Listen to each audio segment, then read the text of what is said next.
Hello అందరికీ, welcome back to my channel Riya life style.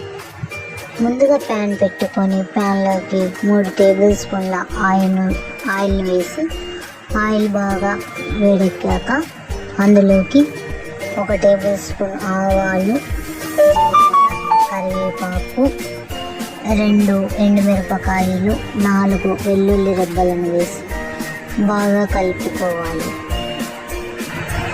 అది కొంచెం నూనెలో చిటపటలాడిన తర్వాత కట్ చేసుకున్న ఉల్లిపాయ ముక్కలు, పల్లీలు రెండింటిని వేసి ఉల్లిపాయ ముక్కలు, పల్లీలు వేగే విధంగా చూసుకోవాలి. ఒక మిక్సీ జార్ తీసుకొని మిక్సీ జార్లోకి 8 పచ్చిమిరపకాయలు, కొంచెం ఉప్పు వేసి పేస్ట్ చేసి రెడీ పెట్టుకోవాలి.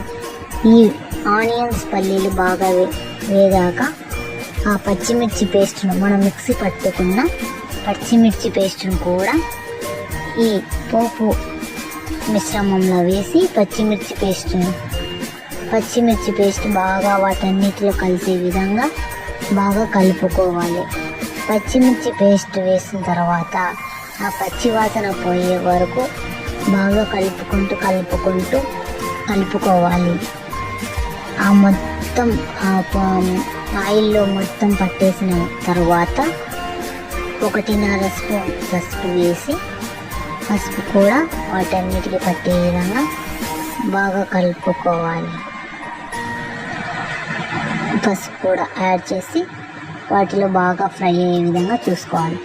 తర్వాత స్టవ్ ఆఫ్ చేసి ఒక లావు సైజు 1 నిమ్మకాయ రసాన్ని ఆ మిశ్రమంలో వేసి బాగా కలుపుకోవాలి. తర్వాత ఉడికించి చల్లార్చి పెట్టుకున్న అన్నంలో వేసి మనం ఎంత తీసుకున్నామో ఆ రైస్కు తగ్గ ఉప్పుని యాడ్ చేసి మనం ఏదైతే ఆయిల్లో వేయించి తర్వాత వేసి కలుపుకున్నామో ఆ మిశ్రమాన్ని వేసి బాగా కలుపుకోవాలి. అన్నంలో కలిసే విధంగా కలుపుకోవాలి.